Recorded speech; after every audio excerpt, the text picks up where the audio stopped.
नमस्कार दर्शक बंधु मु प्रदीप आपण मानक स्वागत करुच्ची आजिर आउ एक नुआ भिडियो तो जहाँकि वर्तमान आपण माने जानिथिबे उड़ीसा रे निर्वाचन होबापई जाउची जहाँकि प्रथम पर्यायर भोट आमर 13 मे ठारू आरंभ हबो। सेहीपरि आम उड़ीसा रे उभय विधानसभा एवं लोकसभा पई वर्तमान जहाँकि निर्वाचन होबापई जाउची। तो से निर्वाचन पूर्वरु बा भोट देवा पूर्वरु आपण मानक पई किछि गुरुत्वपूर्ण अपडेट रहिछि जहाँकि आपण माने निहाती जानिबा दरकार।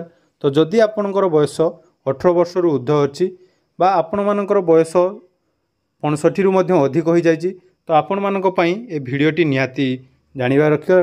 कारण ए भिडियो रे आपण मानकु भोट देवा पूर्वरु किछि गुरुत्वपूर्ण निर्देश जहाँकि निर्वाचन कमिशन को तरफ दिया जाइछि जहाँकि समस्त भोट आपण माने केमिति देबे एवं भोट देवा समय केउ केउ पंथा सब अवलंबन करेंगे। आसतु ए भिडियो रे तार डिटेल्स जानि नबा। ता पूर्वरु जदि चैनल को प्रथम थर विजिट करचंती वीडियो को लाइक करेंगे, चैनल को सब्सक्राइब कर नथिले एबे ही सब्सक्राइब करी पाखरे थिबा बेल आइकन को क्लिक करने।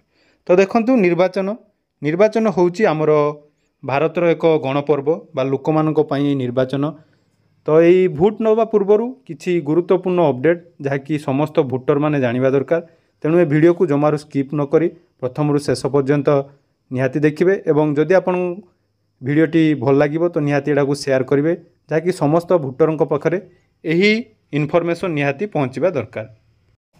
तो देखि पारुथुबे जहाँकि भारतीय निर्वाचन आयोग बा इलेक्शन कमिशन ऑफ इंडिया निर्वाचन पर्व देशर गर्व अर्थात ये जो निर्वाचन प्रति 5 वर्ष थरे जड़े सचेतन भोटर हुंतु एवं मतदान करंतु।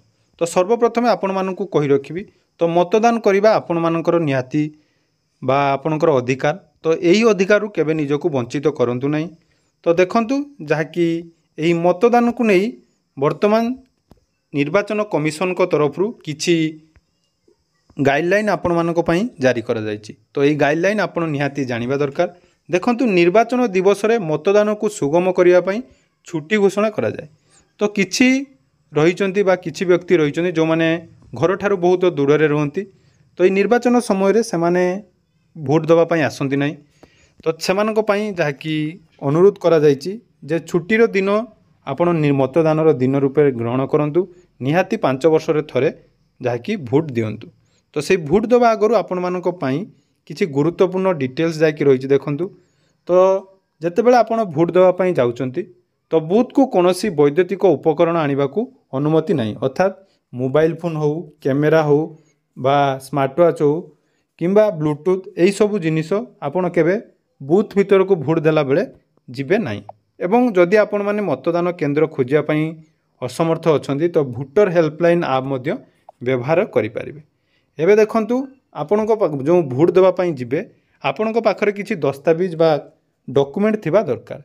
तो केवल आपण माने जानंती जाकि भोटर कार्ड थिले आपण भोट देई पारंती एमिति किछि नाही जे केवल भोटर कार्ड थिले आपण भोट देबे। जदि आपणकर भोटर लिस्ट रे नाम अछि ताले आपण भोटर कार्ड नथिले मध्य भोट देई पारिबे। ता पई आपण मानकर आउ किछि जाकि डॉक्यूमेंट मध्य ग्रहणीय अति सेगुडिक मध्य जेमति रहिछि प्रथमे भोटर परिचय पत्र बा आपण आधार कार्ड थिले मध्य भोट देई पारिबे। सेहि परि पैन कार्ड मध्य थिले आपण भोट देई पारिबे। जदि आपणकर दिव्यांग अटंती बा हैंडिकैप सर्टिफिकेट आपण मानक पाखरे अछि ताहले सेही डॉक्यूमेंट को देखाई मध्य आपण भोट देई पारिबे। सेहि परि आउ रहिछि फोटो संलग्न थिबा चाकरी क्षेत्र रो परिचय जदि आपण कोनोसी चाकरी करूचंती एवं सार आईडी कार्ड मध्य आपण देखि भोट देई पारिबे। सेहि परि देखंतु आपणकर फोटो लागिथिबा बैंक एवं पोस्ट ऑफिस रो पासबुक सेहि परि स्वास्थ्य बीमा smart card driving licence passport तापर देखंतु जाकि एनपीआर अंतर्गत आरजीआई द्वारा प्रदत्त स्मार्ट कार्ड सेपरि जदि आपण पेंशन हिताधिकारी अटंती तो पेंशन दस्तावेज मध्य आपण देई पारिबे। किंबा जदि आपणकर एमएनआरईजीए अर्थात एनआरजीएस कार्ड बा जॉब कार्ड अछि ताले ताकू मध्य देखै आपण जाकि भोट देई पारिबे। तो जदि आपण मानकर भोटर फोटो नाही बा भोटर आईडी नाही तो ता किंतु आपणकर नाम लिस्ट रे अछि ताले आपण माने भोट देई पारिबे। एबे देखंतु मतदान प्रक्रिया एटा बहुत गुरुत्वपूर्ण अछि। तो आपण निहाती एटा को टिके ध्यान देई सुनंतु। प्रथमे देइछि आपणकर 1 नंबर जाकि भोटर माने धाड़ी रे छिड़ा हुंती जेतेबेले आपण भोट देवा पई जाउचंती गोटे लाइन करी आपण भोट देवाई जी। द्वितीय जहाँकि रही भोटर तालिकार आपण नाम एवं परिचय पत्र पुलिंग अधिकारी जांच करेंगे। तो आपण ना कहला जो भोटर लिस्ट रे आपण नाम अच्छी कि नहीं ताहा आपण ठारे देखिपारे।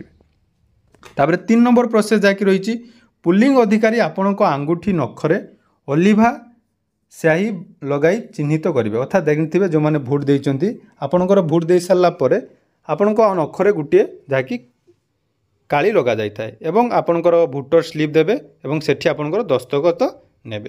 तापर देखंतु 4 नंबर प्रोसेस रे आपणकर जहाँ रही पुलिंग अधिकारी भोटर स्लिप नहीं आपण आंगुठी नखरे ओलिभा स्याही बा जो इंडिविजुअल इंक रही जांच करेंगे।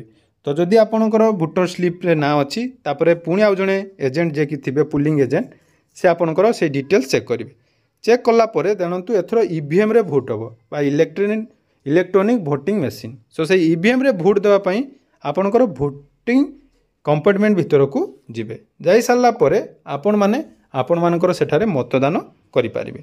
तो देखा जदि आम कहवा तो जो नोटा जो व्यवस्था थिला ताहा वर्तमान ईवीएम रे आपणकर रही नोटा आपणकर हिसाब रे आपण भोट दे पारे।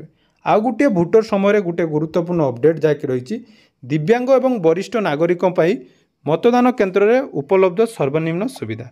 अर्थात आपण जानिथिबे व्हील चेयर एवं रैंपिंग रही सेपड़ी जो माने दृष्टिहीन तांको पाई बेलीर मध्य व्यवस्था अच्छी किछि स्वच्छासेवी रे जहाँकि आपण मानकु से माने हेल्प करेंगे। सेपरी देखंतु भोटिंग समय दिव्यांग एवं वरिष्ठ नागरिकों को जहाँकि प्राथमिकता दिज्व सेपरी साइन बोर्ड लगा जाइथिबो एवं वरिष्ठ नागरिक एवं दिव्यांग मानक पई परिवहन व्यवस्था करा जाइछि। आउ गोटे गुरुत्वपूर्ण अपडेट जदि आपण घरे रही भोट देवार सुविधा रही जदि आपणकर बयस 85 वर्ष रु अधिक अच्छी किंबा आपणकर 40% रु अधिक दिव्यांग अटंती ताहले आपण फॉर्म 12D देखो ये 12D गोटे फॉर्म आपणकर प्रिजाइडिंग ऑफिसर बा आपणकर जो ग्राम रे रहिचंती नोडाल ऑफिसर तांको पाखरु आपण नेई ताको होम भोटिंग रो सुविधा पाई परिबे। या छड़ा जदि आपण माने भोट ग्रहण समय कौन असुविधार सम्मुखीन होउचंती ताले भोटर हेल्पलाइन नंबर जहाँकि 1950 को कॉल करी आपणकर डिटेल्स जानी परिबे। आउ देखंतु भोट देवा समय आपण को गोटे गुरुत्वपूर्ण अपडेट जहाँकि ईवीएम रे भोट हम तो इलेक्ट्रोनिक भोटिंग रहिबो सेठारे आपणकर प्रथम रहिला चतुर्थ एवं पंचम पुलिंग अधिकारी जहाँकि एमपी एवं एमएलए पाई आपणकर भोटिंग कक्ष मध्य प्रवेश कला बेले देखंतु गोटे ब्लू कलर रो साइन आपणकर आलोक जळिबो। तो आपण तापरे कोन करिवे ना जो भोटिंग मेसीन रही बा ईवीएम रही से ईवीएम रे आपण आपणकर पसंदर प्रार्थी किंबा नोटारे आपणकर नील बटन को क्लिक करेंगे। नील बटन को क्लिक कला परे देखंतु एठी गोटे लाइट आपणकर जळिबो। तो प्रार्थी चिन्ह पाखरे थिबा नील बटन किंबा नोटा बटन चिलेइले जेतेले आपण ताको क्लिक करूचंती सेठी आपनको रेड कलर रो गोटे लाइट जळिबो। तापर देखंतु आपणकर भोट जांच करंतु अर्थात आपण जो भोट देउचंती तो से भोट देला परे WP80 रे क्रमिक संख्या एवं आपण मनोनीत करथिबा प्रार्थी चिन्ह जाकी गोटे शो करिवो। तो सेही शो कला परे आपण गोटे साइरन गोटे साउंड टी हबो। तो जदि सेतिकी आपणकर होउची ताहले जानिबे जे आपणको भोट जाकी सक्सेस हला। एवं आउ गोटे देखंतु जाकी 7 सेकेंड पई यह आपणकर दृश्यमान हेबो बा आपण चेक करिवे जो इलेक्ट्रिक ईवीएम रही से ईवीएम रे आपण चॉइस करथिबा बा मत देइथिबा प्रार्थी चिन्ह सेठारे शो करिवे। तो जदि कोनोसी कारणरू ता आपनको शो कला नहीं तो आपण प्रिजाइडिंग ऑफिसर जे भी थिबे तांको सहित निहाती जोगाजोग करिवे बा जदि आपनको शब्द सुनि पार नाहंती तो निहाती प्रिजाइडिंग ऑफिसर सहित जोगाजोग करिवे। कारण भोटदान जहाँकि आपण मानक पई गुरुत्वपूर्ण तेणु एई भिडियो रे मु आपण मानकु भोट देवा पूर्वरु किछि गुरुत्वपूर्ण अपडेट विषय रे संपूर्ण डिटेल्स जणाइली। तेणु भोट देवा पूर्वरु एई कथा गुडी को आपण निहाती मने रखिथिबे एवं आपण निहाती मतदान करिवे बोली मोर आशा अछि। तेणु आजिर भिडियो एइटी मु शेष करूची। पुणी देखाबा आ गोटे नुआ भिडियो रे। धन्यवाद।